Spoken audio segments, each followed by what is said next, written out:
안녕하세요. 미국과 국제사회 바로 알기 방송의 마이클 심입니다. 오늘 제가 감기 기운이 좀 있어서 목소리가 가라앉아 있습니다. 여러분들 좀 양해해 주시기 바랍니다. 자, 드디어 미국의 좌파와 민주당이 오랫동안 편법으로 위헌적인 행위를 각 분야에서 해오던 것에 드디어 미 사법부가 철퇴를 내리고 있습니다. 자, 우선 미국의 그 우체국 US Postal Service라고 그러죠.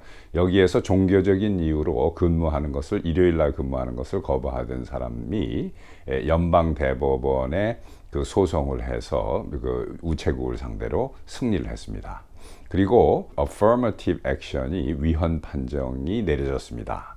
자, 그리고 성소수자라든가 이런 사람들에게 서비스를 거부했던 소매상인이나 이런 사람들이 전부 다 유죄 판결을 받았는데 그동안에 이것을 연방 대법원에서 이 사람들은 자기들이 원치 않은 일을 거부할 수 있는 권리가 있다라고 판결했습니다. 자, 이제 좌파들이 세상이 올바로 잡혀가니까 매우 어떤 또 편법을 쓸까 연구를 할지는 모르겠습니다만은 현재로서는 이 좌파들의 미래가 매우 암울해 보입니다. 자, 정의는 항상 승리하는 것인데 여러분들 희망을 잃지 마시고, 제가 오늘은 미 연방 대법원에서 지난주에 계속해서, 그러니까 6월 말에 있었던 그 판결에 대해서 말씀을 드리도록 하겠습니다. 자, 우선 오늘도 후원해 주신 여러분들께 감사의 말씀을 드립니다. 마이클 심 TV는 여러분들께서 보내주시는 자율 구독료로 운영되고 있습니다. 지금 화면에 보시는 후원 방법 중에 하나를 선택하셔서 여러분들께서 자율적으로 정하신 액수와 횟수로 후원해 주시면 마이클 심 TV를 운영해 나가는데 큰 도움이 되겠습니다. 자, 오늘의 이야기를 여러분들께 우선, 이게 매우 복잡한 이야기인데 제가 간단하게만 말씀을 드리겠습니다. 우선 펜실바니아주의 미국 우체국 직원인데 이 사람이 이제 제럴드 그로프라는 사람입니다. 이 사람은 매우 신앙심이 깊어서 크리스찬이죠. 일요일 날 교회를 다녀야 되는데 우체국에서 일요일 날 근무를 이제 요구를 한 겁니다. 그래서 첫 해에는 일요일만은 빼달라 해서 그걸 봐줬다고 그래요, 우체국에서. 근데 한 2년째 되면서부터는 슈퍼바이저가 이건 안 된다, 계속 근무를 해야 된다, 일요일 날 돌아가면서 다른 직원들한테 그 형평성에 어긋난다, 이래서 이 사람이 도저히 나는 일요일 날은 교회를 가야 되기 때문에 근무할 수 없다라고 이야기를 했는데도 불구하고 안 된다라고 해서 결국은 이 사람이 거기서 오랫동안 근무했는데 자기가 그 쌓여 있었던 그 시니어리티, 이것을 다 포기를 하고 조그만한 그 시골에 있는 우체국으로 갔다는 겁니다. 그런데 거기서도 처음에 몇 년은 괜찮았는데 일이 바빠지면서 거기에 가서도 또 일요일 날 새로 옮긴 데서 우체국에서도 근무를 해라. 그게 못하겠다 했더니 우체국에서는 그건 근무 거부기 때문에 안 된다. 이 미국 그 우체국을 떠나든가 아니면은 뭐 계속 일요일 날 시키는 대로 근무를 하든가. 그래서 이 사람이 그만두고서 소송을 했습니다. 그러니까 미국 우체국은 이제 연방정부죠. 연방정부에 소송을 한 것이 지난주 6월 29일에 만장일치로 이 사람의 소를 들어주면서 미국 정부가 위헌을 저지른 것이다. 미국의 우체국이 이렇게 판결이 나왔습니다. 종교적인 종교를 지키고 일요일 날 교회를 가고 하는 목적으로 근무를 거부하는 것은 연방 정부라도 막을 수 없다. 자, 그리고 두 번째 케이스는 뭐냐면 affirmative action입니다.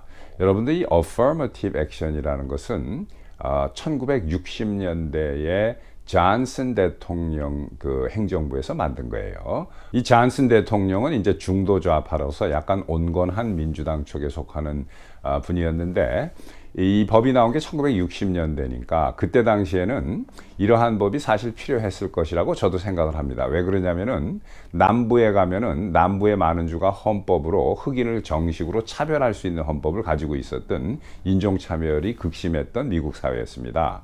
그런데 이제 지금은 그렇지 않죠. 그래서 이 affirmative action이라는 건 여러분들 많은 분들이 알고 계시지만 혹시 모르시는 분들은 간단하게 설명하면 이겁니다. 학교에서 학생의 그 입학을 받을 때 또는 회사가 직원들을 고용할 때 인종적으로 흑인이라든가 그런 그 소수민족을 우대해야 된다는 거예요. 그러니까 점수가 모자르더라도 흑인이면 받아들여야 되고 소수민족이면 고용주도 회사에서 직원을 채용할 때 흑인이라든가 소수민족을 이렇게 실력이 모자르거나 안 돼도 받아들여서 고용해야 된다. 이런 법입니다. 그런데 이게 인종별로 나누다 보니까 퍼센티지로 나누는 거예요. 그래서 미국에 예를 들어서 당시에는 뭐 미국의 백인이 한 80% 뭐 이 정도 됐었으니까 1960년대에 그리고 뭐 흑인이 예를 들어서 뭐 한 그 10%라고 가정을 했을 때 이 100명이 그 어플라이를 했다. 어떤 학교고 이 직장이고 그러면 백인을 한 80여 명 정도 뽑고 실력이 모자르거나 점수가 안 돼도 흑인을 한 10명 정도 뽑아주라는 거예요. 인구 퍼센티지에 따라서. 그리고 아시아인은 그때만 한 1% 정도도 안 됐으니까 1960년대에는 지금은 뭐 한 5%가 좀 넘습니다만은 그러니까 현재로 이야기하면은 뭐 하버드고 어떤 대학이고 아무리 공부를 잘해도 아시아인은 5% 이내로 이렇게밖에 뽑을 수 없습니다. 이 affirmative action 때문에. 그러니까 역차별을 당하는 거죠. 아시아인은. 교육, 학교 입학에만 국한된 겁니다. 이번 판결은. 하지만 이것이 나중에 인플로이먼트까지도 번질 가능성이 많습니다. 그래서 많은 기업들 중에서도 이 소송이 두려워서 흑인이나 소수민족이 실력이 없는데도 하야해서 구색을 마치는 경우가 많아요. 근데 이것이 변화할 수 있는 그러한 물꼬를 이제 터놓은 겁니다. 연방대법원이. 자, 이 affirmative action과 관련해서는 토마스 소웰이라는 그 유명한 학자가 하나 있습니다. 이분은 흑인인데 지금 후버 인스티튜트의 그 연구원으로 근무를 하고 있고 과거에 코넬 대하고 스탠포드 대에서 이제 교수를 했던 분인데 이 사람이 그 affirmative action이 실제 그 의도와는 달리 매우 다른 결과를 초래하고 있어서 affirmative action이 학교에서 흑인 학생들에게 오히려 나쁜 법이다. 이것은 없어져야 된다라고 주장을 하면서 연구를 오래 해온 분입니다. 이 사람이 실험한 것 중에 하나가 자신이 코넬대에서 교수를 하고 있을 때 이 흑인 학생들이 거의 다 1학년이나 뭐 2학년 때 자퇴를 하는 학생들이 많았다는 거예요. 왜냐? 입학은 affirmative action 때문에 들어왔는데 항상 그 아래 그 바닥에서 헤매니까 시험을 본다거나 퍼포먼스가 좋지 않으니까 자신을 잃고 본인들이 나는 실력이 없구나, 나는 이렇게 따라가지 못하는구나 해서 자퇴를 한다는 거예요. 1, 2학년 때. 그래서 이 affirmative action이 다른 건 몰라도 대학 입학에서는 절대로 이것은 좋지 않다. 소수민족을 보호하는 게 아니라 오히려 거꾸로 소수민족을 실력이 안 되는데 받았다가 따라가지 못하게 이렇게 되는 이러한 법이다라고 이렇게 주장을 한 분이 있습니다. 자, 또 하나의 정의가 승리한 지난주에 연방대법원의 판결은 뭐냐면 콜로라도주에 있는 웹사이트 디자이너입니다. 이 여성은 로리 스미스라는 웹사이트 디자이너인데 게이 커플이나 레스비안 커플이 와가지고 자기네 이 웹사이트를 만들어 달라라고 한 것을 이 로리 스미스라는 여성이 거부한 겁니다. 왜냐하면 이 사람은 나는 그 독실한 크리스찬으로서 하나님께서 그 남녀 관계는 또 특히 결혼이라는 것은 한 남자와 한 여성의 결합으로 이렇게 나는 이해하고 있고 그렇게 받아들이고 있기 때문에 그렇지 않은 웹사이트를 레스비안이라든가 게이나 이런 사람들을 위한 웹사이트를 만들어 달라는데 나는 동의할 수 없다라고 거부를 한 거예요. 이게 콜로라도주 헌법에 그 위반이 된 겁니다. 왜냐하면 콜로라도주는 여러분들 기억하시겠습니다만은 한 5년 전에 유사한 일이 있었어요. 콜로라도에서. 뭐냐, 베이커리에 이제 이 게이 커플이 와가지고 결혼하겠다고 자기네들의 그 웨딩 케이크를 만들어 달라고 이야기를 한 겁니다. 그런데 이 그 베이커리의 주인이 거부를 했어요. 자, 그러니까 여러분들 이 미국의 좌파 단체 중에서 전국을 돌아다니면서 그 좌파가 푸시하는 어젠다라든가 좌파의 사상에 반하는, 그러니까 다시 얘기해서 올바른 사고방식과 올바른 행동을 하고 있는 사람들 보면 그냥 수를 해버립니다. 일단 수를 하고 보는 거예요. 왜 그러냐면 수를 하게 되면은 누가 맞고 누가 틀리는 것이 결정되려면은 6개월, 1년, 2년 갑니다. 법정 소송 왔다 갔다 하고 변호사비도 들고. 그러니까 이렇게 수를 한다고 겁을 줘가지고 자기네 말을 지레 겁먹으면서 듣게 만드는 겁니다. 근데 콜로라도에는 또 마침 이 좌파들이 유리한, 콜로라도는 뭐 완전히 좌파주는 아니지만 그래도 좌파 영향이 더 센 주입니다. 그런데 여기에는 주법에 성별이라든가 뭐 성선호라든가 이런 것을 이유로 그 차별하거나 뭐 서비스를 거부할 수 없는 그런 법이 있어요.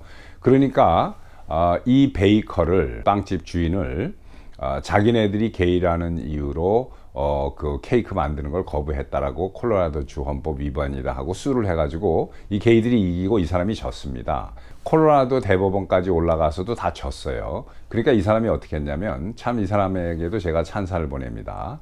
연방 법원에다가 접수를 하면서 소송을 했습니다. 수를 해서 이겼어요. 이 베이커가. 그래서 드디어 미 연방 대법원에서 본인이 원치 않는 것을 강제로 시킬 수 없다. 누가 이 게이 커플이라도 그것이 미국의 미 헌법상 합법이고 이것이 First Amendment Rights다라고 판결이 난 겁니다. 이런 전례가 있는데도 불구하고 또 작년에 레스비안 뭐 이런 그 성소수자들이 만들어 달라고 그러는 것을 거부했다라고 이 여성 그 웹사이트 디자이너를 수를 했는데, 이 여성 웹사이트 디자이너는 그겁니다. 자기는 게이고 레스비안이고 절대로 차별하지 않는다. 누가 만들어 달라고 해도 다 만들어 주는데, 성소수자라도 정상적인 웹사이트, 뭐 예를 들어서 그 사람이 뭐 옷가게를 한다, 뭐 빵가게를 한다, 뭐 자동차 정비소를 한다 하는데 이 정상적인 웹사이트를 만들어 달라 했으면 자기는 얼마든지 만들어 준다. 그 사람이 게이든 뭐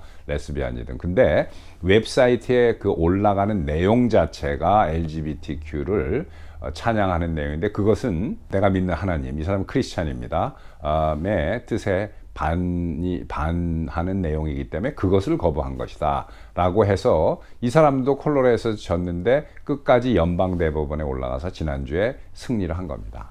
자, 이렇듯이 미국의 그 좌파들이 이렇게 수라는 무기를 이용해서 계속해서 우파를 괴롭히고 이렇게 하는데, 여기에 굴복당해서는 안 되겠습니다. 끝까지 밀어제껴서 연방 대법원까지 올라가면은 반드시 여러 케이스를 봤을 때 지금 정의가 승리를 하는, 특히 트럼프 대통령이 그 임명해 놓은 올바른 법관들이 지금 대법원을 차지하고 있고, 우파가 거의 3분의 2 정도 됩니다. 연방 그 대법원에. 그래서 어떠한 판결이 연방 대법원까지 올라가기만 하면 항상 올바르고 정의로운 판결이 지금 나올 것이고, 앞으로도 계속 그렇게 될 것으로 이렇게 전망을 제가 하고 있습니다. 그리고 이 7월 4일 직전에 그 또 하나의 엄청난 이 정의의 승리가 있었습니다. 이것은 바이든의 입을 틀어 막아버리는 그러한 이 판결인데, 이것은 얘기가 좀 길고 하니까 다음에 제가 또 말씀을 드리도록 하겠습니다. 자, 구독, 좋아요, 알림 설정, 그리고 이 영상을 많은 분들과 함께 같이 공유해 주시기 바랍니다. 감사합니다. 또 뵙겠습니다.